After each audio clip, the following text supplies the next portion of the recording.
Good evening everyone. We are your hosts Michael and Fiona. And we welcome you to Earth This Week. An effort has been made to revive the Manwar region in western Rajasthan, which has been prone to desertification, groundwater salinity and soil nutrient loss. The task is taken by EarthForest, which is an organization on a mission to bring back our native forest. Well, that's interesting to hear.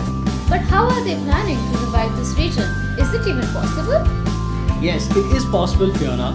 Before starting any of the project, the EarthForest team conducts an exhaustive survey of the existing native forest and the potential natural vegetation of that region by conversing it with village elders.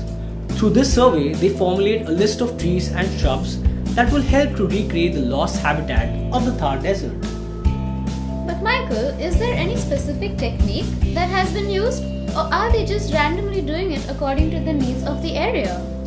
Well, Fiona, the EarthForest team employs Japanese botanist Akira Miyawaki's famous Miyawaki technique to plant trees.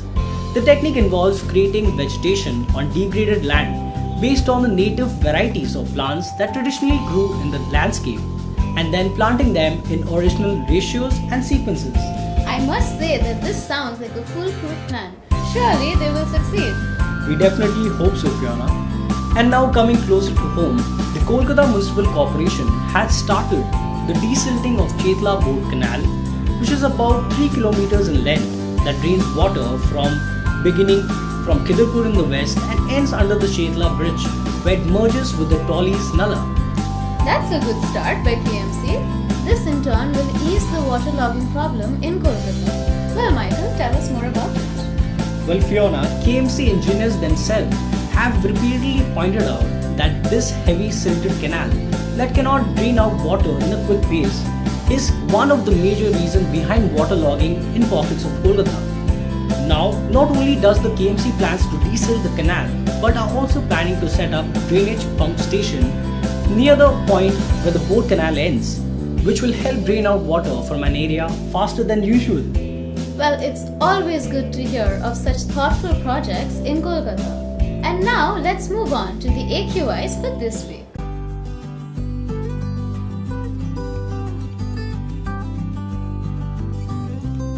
Hello everyone.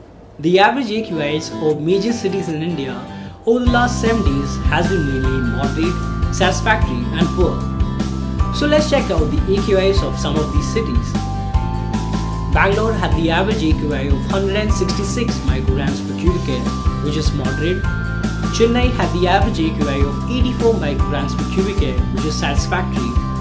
Hyderabad had the average AQI of 258 micrograms per cubic air, which is poor.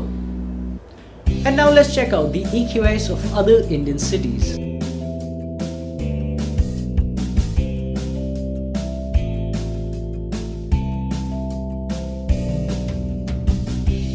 And finally, we have Kolkata, the average AQI of 245 micrograms per cubic air, which is also poor. And that is all for this edition of Earth This Week. We will be back with more green news for you. Until then, stay safe and love the planet you're on.